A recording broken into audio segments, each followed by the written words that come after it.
السلام علیکم ورحمۃ اللہ وبرکاتہ۔ سنڈے کمنٹ باکس کے ایک نئے ایپیسوڈ کے ساتھ میں اے ایم قاسمی آپ لوگوں کی خدمت میں حاضر ہوں۔ مجھے امید ہے کہ آپ لوگ خیر و عافیت سے ہوں گے۔ میں اللہ تعالیٰ سے دعا کرتا ہوں کہ اللہ تعالیٰ آپ لوگوں کو اپنے حفظ و امان میں رکھے۔ سب سے پہلے تو دعا کریں کہ اللہ تعالیٰ جتنے بھی بیمار ہیں ان کو شفا عطا فرمائے، اللہ تعالیٰ ان کے ساتھ عافیت کا معاملہ فرمائے، اور 3 مرتبہ اس ویڈیو کو دیکھنے کے بعد یا ویڈیو کو روک کر یا آج پورے دن میں کبھی بھی 3 مرتبہ سورہ اخلاص پڑھ کر جتنے بھی لوگ اب تک دنیا سے جا چکے ہیں ان کے لیے ایصال ثواب کیجیے گا۔ 3 مرتبہ سورہ اخلاص پڑھنے کا جو ثواب ہے وہ ایک قرآن مجید کے برابر ہے۔ تو اگر مان لیجئے 1 لاکھ لوگوں نے اس ویڈیو کو دیکھا اور 1 لاکھ لوگوں نے 3 مرتبہ سورہ اخلاص پڑھی تو 1 لاکھ قرآن مجید کا ثواب مرحومین کو پہنچ جائے گا۔ ٹھیک ہے، تو یہ آپ ضرور کیجیے گا، کیونکہ بہت سارے لوگوں کے ایس ایم ایس اس طرح کے بھی تھے کہ بیمار ہیں۔ اللہ تعالیٰ سے دعا کریں، مفتی صاحب سبسکرائبر سے دعا کروائیں کہ اللہ شفا عطا فرمائے۔ جو کسی کے اپنے دنیا سے چلے گئے تو دعا کرنے کے لیے بولا تھا کہ مغفرت کی دعا کروائیں، تو یہ کرنا ہے۔ اور بھائی آپ لوگوں سے میں گزارش کرنا چاہوں گا، سوسائٹی کے ذریعے جو ماشاءاللہ ہم لوگوں نے بہت خیر کے کام کیے ہیں، تو ایک بڑا کام جو ہمارے سامنے ہے جس میں تقریباً 1 کروڑ کا تو خرچہ ہے پورا، اب آخری کام رہ گیا ہے جس میں تقریباً 20 سے 30 لاکھ روپے کا خرچہ ہے، اور الحمدللہ آپ لوگوں کے تعاون سے وہ کام آگے بھی بڑھ رہا ہے۔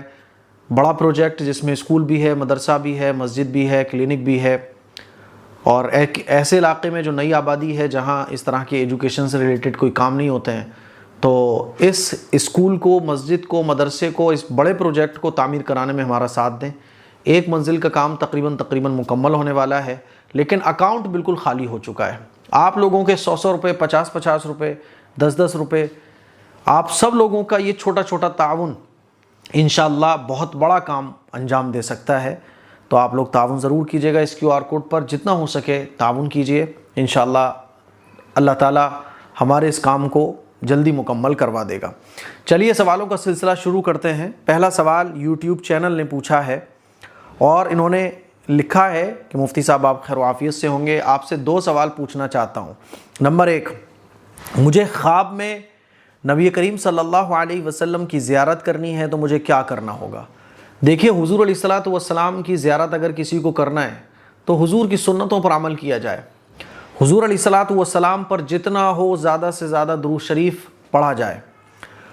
جو فرض عبادات ہیں اس میں تو کوتاہی بالکل نہیں ہونا چاہیے، کیونکہ اللہ کے نبی صلی اللہ علیہ وسلم کی زیارت ہوتی ہے جو اللہ کے نبی صلی اللہ علیہ وسلم کے قریب ہوتا ہے۔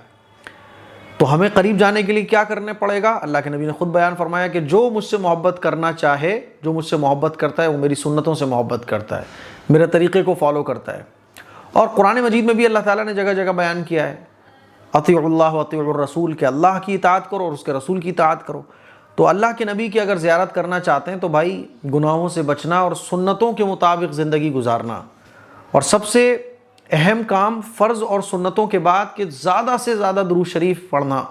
اسی لیے آپ روزانہ درود شریف پڑھنے کی پابندی کریں، کم سے کم 100 مرتبہ صبح، 100 مرتبہ شام، اور زیادہ سے زیادہ تو پھر اس کی کوئی لمٹ نہیں ہے، لیکن 100 مرتبہ 1000 یہ سب سے اچھا نمبر ہے۔ 1000 تو کم سے کم ہونا چاہیے، لیکن اگر آپ بگنر ہیں تو پھر 100 بار۔ تو کم سے کم زیادہ سے زیادہ درود شریف پڑھنا، کم سے کم 100 مرتبہ تو ضرور پڑھیں، انشاءاللہ اللہ کے نبی کی زیارت ہوگی۔ اور دوسرا سوال انہوں نے پوچھا ہے کہ اگر نماز کا ٹائم ہو اور پاپا یا امی بلا رہے ہوں تو پہلے ان کی سننا چاہیے یا یہ کہہ دینا چاہیے کہ پہلے میں نماز پڑھاؤں؟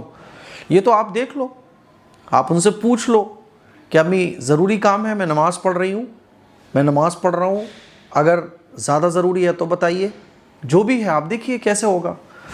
نماز میں بہت ٹائم ہے اور ماں باپ کو بھی ارجنٹ ہے، تو آپ پہلے ماں باپ کا کام کر لیجئے، اس کے بعد نماز پڑھ لیجئے۔ اور اگر کوئی ایسا ارجنٹ کام نہیں ہے تو ماں باپ سے کہہ دیجئے میں نماز پڑھ لوں، بس 5 منٹ میں بس پہنچتا ہوں، تو اس میں ایسی کوئی بات ہے نہیں ہے۔ اور رہی بات کہ نماز کا ٹائم بہت کم ہے، نماز آپ کی قضا ہو جائے گی، تو پھر آپ نماز پڑھیے پہلے اور بول دیجئے امی ابو سے کہ میں نماز پڑھ لوں، بس 5-10 منٹ میں فری ہو کے آپ کا کام کرتا ہوں۔ تو یہ آپ اپنے والدین سے پوچھ لیجئے، اس کے مطابق عمل کیجئے، ٹھیک ہے؟ نماز بھی ضروری ہے، ماں باپ کا حکم بھی ضروری ہے، تو دونوں چیزیں ہو جائیں، نہ نماز چھوٹے نہ ماں باپ کا حکم ٹوٹے۔ لیکن ماں باپ کہہ رہے ہو نہیں نماز نہیں پڑھنی ہے، تو پھر ماں باپ کی اس بات کو فالو نہیں کیا جائے گا۔ چلیے، کرشمہ ندف انہوں نے پوچھا ہے میرا قرآن پاک 20 پارے تک میں نے پڑھا تھا، اس بیچ گھر کے ممبر گزر گئے تو ہمارے یہاں ایصال ثواب کے طور پر میں نے جہاں تک پڑھا تھا وہاں سے آگے کے پارے سب عورتیں مل کے ایک ایک پڑھتے ہیں اور بخش دیتے ہیں، تو اب قرآن پاک کہاں سے شروع کروں؟ کوئی کہتا ہے 21 پارے سے پڑھو، کوئی کہتا ہے 1 پارے سے پڑھو، کیونکہ پہلے میں نے خود سے مکمل نہیں کیا تھا۔ دیکھیے آپ جتنے پارے پڑھ چکی ہیں وہ آپ کے کہلائیں گے۔ یہ بات اچھے طریقے سے سمجھ لیجئے کہ جب ہم ایصال ثواب کرتے ہیں تو 8-10 لوگ مل کر قرآن شریف کی تلاوت کرتے ہیں تو جو جتنا پڑھتا ہے اس کو اتنا ہی ثواب ملتا ہے۔ آپ نے 20 پارے پڑھے ہیں تو آپ کو 20 پارے پڑھنے کا ثواب ملے گا، تو آپ اپنا قرآن شریف مکمل کر سکتی ہیں۔ 20 سے آگے پڑھ لیجئے، 21 پڑھ لیجئے، 22، 23، 24، اس طرح سے آپ پڑھتی چلی جائیں اور قرآن شریف اپنا مکمل کر لیں، اور آپ چاہیں تو شروع سے بھی شروع کر سکتی ہیں۔ میری آپ کو صلاح یہ ہے کہ آپ 20 پارے پڑھ چکی ہیں تو 21واں پڑھیے، 22واں پڑھیے، یعنی جو بھی پارہ آپ کا قرآن مجید مکمل ہونے میں چھوٹا ہوا ہے ان پاروں کو پہلے آپ کمپلیٹ کیجئے، آپ کا قرآن شریف مکمل ہو جائے گا۔ کسی اور کے پارے پڑھنے سے وہ آپ کے پارے نہیں بن جاتے۔ جیسے ہوتا ہے نا کہ بھئی ہمارے 5 پارے رہ گئے، ارے بہن میرے 5 پارے پڑھ دینا، ارے میرے 2 پارے رہ گئے تھے اپنی سہیلی سے پڑھوا لیتی ہوں، ارے چلو میرے گھر کی کوئی اور عورت 2 پارے پڑھ دیں گی، تو اس سے آپ کا پڑھا ہوا وہ نہیں کہلائے گا، آپ کا پڑھا ہوا وہی ہوگا جو آپ نے پڑھا ہے۔ ٹھیک ہے، چلیے این جیک خان یہ پوچھتے ہیں کسی کے شوہر اگر طلاق نہ دیں اور پریشان کریں، بولیں کہ کچھ بھی ہو جائے میں طلاق نہیں دوں گا، تو وہ عورت کیا کرے؟ اپنے مائکے میں اسی طرح پڑی رہے یا مسجد میں یا کہیں اور جا کے طلاق لے لے؟ لوگ بولتے ہیں کہ اگر شوہر طلاق نہ دے تو طلاق نہیں ہوتی ہے، پلیز مفتی صاحب اس بات کو ضرور بتا دیجئے۔ دیکھیے پہلی بات تو یہ سمجھ لیں کہ اس طرح سے اگر کسی کا کوئی شوہر کرتا ہے تو یہ حرام کام ہے، گناہ کا کام ہے، اللہ کی نافرمانی ہے۔ کسی عورت کو صرف اس وجہ سے لٹکانا کہ شریعت نے آدمی کو طلاق کا اختیار دیا ہے، آپ عورت کو طلاق نہ دے کے اس کو لٹکا رہے ہو، اس کو سزا دے رہے ہو، اس کو تڑپا رہے ہو، ستا رہے ہو، تو آپ اللہ کی بارگاہ میں بہت بڑے مجرم ہو۔ اللہ جہنم میں اوندھے منہ کر کے آپ کو ڈلوائے گا، کیونکہ اللہ نے اگر کسی چیز کا آپ کو اختیار دیا ہے تو وہ کسی کو ستانے کے لیے نہیں دیا، کسی پر ظلم کرنے کے لیے نہیں دیا۔ اگر بیوی آپ کے ساتھ نہیں رہنا چاہتی، میاں بیوی میں انبن ہے، کوئی پرابلم ہے، تو آپ طلاق دے کے اچھے انداز میں اس کو دور کرو۔ اس کا مطلب یہ بالکل نہیں ہے کہ آپ اس کو ستانا شروع کر دو۔ اگر کوئی آدمی اس طرح سے کرتا ہے تو بہت بڑا مجرم ہے، وہ بہت بڑا کمینہ ہے، وہ بہت بڑا ظالم آدمی ہے۔ اگر کوئی عورت الگ رہنا چاہ رہی ہے فوراً اس کو طلاق دو، الگ کرو، اس کو معاملہ رفع دفع کرو۔ ایک دشمنی باندھ لینا، اور دشمنی کو اتنا باندھ لینا کہ صاحب عورت کو آپ ساتھ بھی نہیں رکھنا چاہتے، اس کو الگ بھی نہیں کرنا چاہتے، نہیں، ستانا ہے، یہ اچھی چیزیں نہیں ہیں۔ اب اگر کوئی آدمی اس طرح سے کرتا ہے تو عورت کو چاہیے کہ وہ شہر قاضی سے ملاقات کرے، آپ اپنے علاقے کے شہر مفتی صاحب سے ملاقات کریں، تو وہ انشاءاللہ آپ کو گائیڈ کریں گے اور آپ کو ایک سولوشن ملے گا۔ ٹھیک ہے، تو آپ اپنی پرابلم کو شہر مفتی یا شہر قاضی صاحب کے پاس لے کے جائیں۔ گاؤں میں رہتے ہیں آپ، قصبے میں رہتے ہیں آپ، جس شہر میں بھی آپ کا قصبہ گاؤں لگتا ہے تو وہاں کے شہر مفتی ہوتے ہوں گے، شہر قاضی ہوتے ہوں گے، شرعی عدالت ہوتی ہے، وہاں آپ انشاءاللہ رابطہ کریں تو انشاءاللہ مسئلے کا سولوشن ملے گا۔ ٹھیک ہے، پریشان ہونے والی کوئی بات نہیں ہے۔ شکیل احمد، شہادت کے بیان میں کسی شہید کا نام آئے جیسے علی اصغر تو انا للہ و انا الیہ راجعون پڑھنا چاہیے کہ نہیں پڑھنا چاہیے؟ دیکھیے ہم اور آپ یہ سمجھتے ہیں کہ انا للہ و انا الیہ راجعون کوئی خراب لائن ہے، یعنی کوئی بری چیز کو سن کر پڑھی جاتی ہے یہ دعا، ایسا نہیں ہے۔ انا للہ و انا الیہ راجعون کا مطلب یہ ہے انا للہ یعنی ایک تسلی والے الفاظ ہیں، اللہ پر یقین اور اللہ سے محبت کی علامت ہے۔ انا للہ یعنی ہم سب اللہ کے لیے ہیں، وانا الیہ اور اللہ ہی کی طرف راجعون، ہم سب کو لوٹ کر جانا ہے۔ تو جب ہم کسی کے انتقال کی خبر پر، کسی کی شہادت یعنی کسی کے اس دنیا سے چلے جانے کی خبر سن کر جب پڑھتے ہیں تو اس کا مطلب یہ ہوتا ہے کوئی بات نہیں، اللہ کے لیے ہم سب بنے ہیں اور اللہ ہی کی طرف ہم سب کو لوٹ کر جانا ہے۔ تو کوئی شہید ہو، کوئی اس دنیا سے چلا جائے، کوئی افسوسناک خبر ہو تو یہ ہمیں پڑھنا چاہیے۔ یہ لائن کا مطلب یہ جو میں نے آپ کو بتایا، تو یہ کوئی خراب لائن نہیں ہے، کوئی خراب چیز کو دیکھ کر نہیں پڑھی جاتی ہے۔ ٹھیک ہے، اس میں ایک بہت بڑی تسلی ہے انسان کے لیے، ایک بہت بڑی صبر کی یہ لائن ہے کہ بھائی پریشان ہونے والی کوئی بات نہیں ہے، دنیا میں ہم لوگ آئے اسی لیے ہیں کیونکہ ہم سب کو اللہ کی طرف واپس جانا ہے۔ دل نواز خان پوچھ رہے ہیں مفتی صاحب میرا نام کاشفہ خانم ہے اور میرا ایک بہت ضروری سوال ہے۔ کویسچن نمبر 1، کیا مفتی صاحب اسلام میں گرلز کا ایئر ہوسٹس بننا حرام ہے؟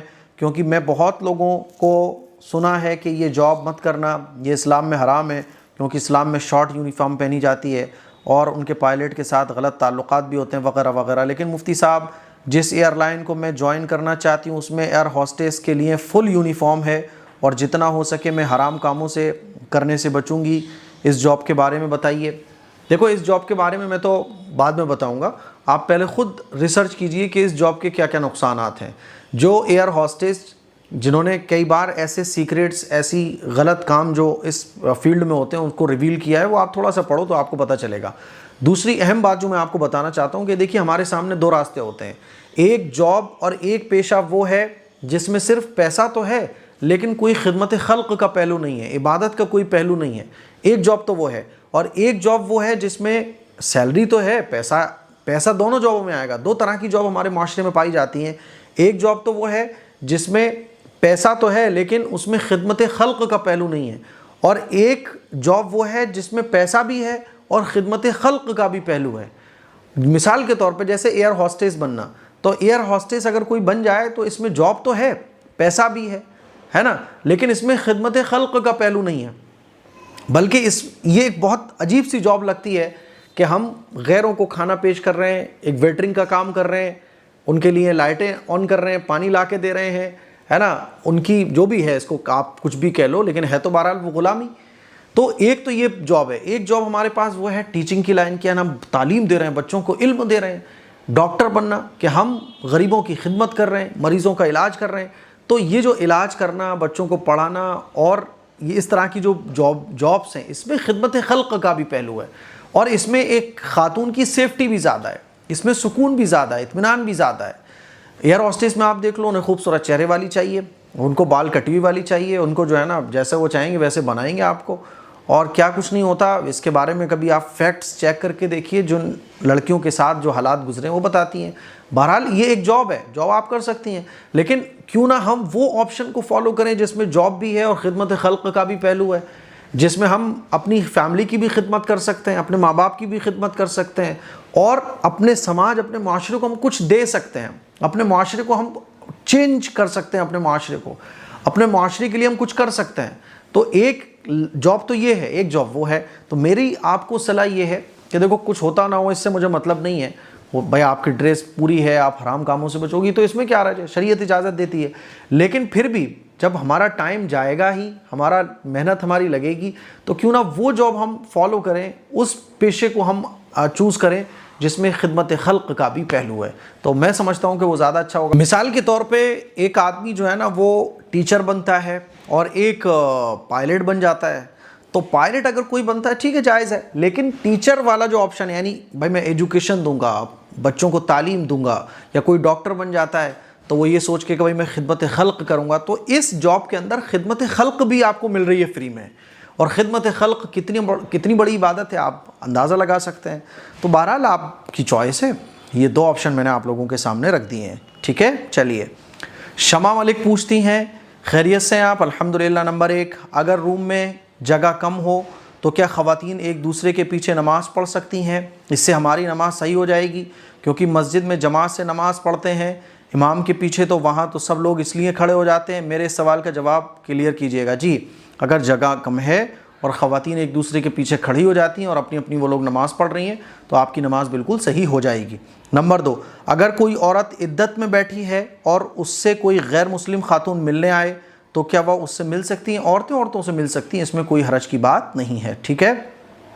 سعود خان پوچھ رہے ہیں استاد جی میں بہت ضروری سوال ہے آپ سے, میری زکوٰۃ والی ڈیٹ آنے والی ہے اور میرے پاس اس وقت زکوٰۃ واجب نہیں ہو سکے گی شاید, لیکن کیا اگلے سال مجھے اسی تاریخ کو اپنی زکوٰۃ کا حساب لگانا ہوگا یا پھر جب پیسے آئیں گے تبھی نئی تاریخ سے شروع ہوگی؟ دیکھو, زکوٰۃ کا حساب لگانے کی جو آپ کی ڈیٹ ہے ساری زندگی ہر سال مرتے دم تک وہی ڈیٹ آپ کی حساب لگانے کی زکوٰۃ کا رہے گی. تو آپ اسی ڈیٹ میں زکوٰۃ کا حساب لگائیں. زکوٰۃ واجب ہو رہی ہے تو ٹھیک ہے, اور زکوٰۃ واجب نہیں ہو رہی ہے تو آپ کے اوپر زکوٰۃ واجب ہے ہی نہیں, ٹھیک ہے. ڈیٹ آپ کی چینج نہیں ہوگی. محمد شکرو, واہ کیا نام ہے, یہ پوچھتے ہیں مفتی صاحب بچے کو دودھ پلاتے وقت جو دودھ کپڑے پر لگ جاتا ہے تو کپڑا ناپاک ہو جاتا ہے, ضرور مسئلہ بتائیے. بھائی دودھ پاک چیز ہے اور پاک چیز کپڑے پہ لگ جائے تو کپڑا اس سے ناپاک نہیں ہوگا.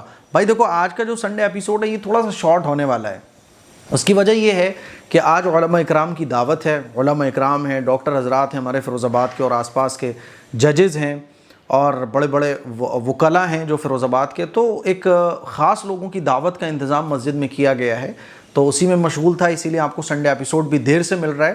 تو علماء کی دعوت ہے، خاص طور پر تو علماء اکرام کی، شہر مفتی صاحب کی، اس لیے آج آپ کو سنڈے ایپیسوڈ تھوڑا سا شارٹ دیکھنے کو مل رہا ہے اور دیر سے دیکھنے کو مل رہا ہے۔ چلیے، حافظ مجیب یہ پوچھتے ہیں مفتی صاحب آپ سے ایک سوال تھا، وہ یہ کہ آپ جو حضرت حسین رضی اللہ تعالیٰ عنہ اور ان کی شہادت کے بعد کا واقعات اور ابھی جو اس ویڈیو میں آپ نے بات کی، ان تمام واقعات کی کوئی مستند کتاب اگر ہو تو اس کا نام بتائیں۔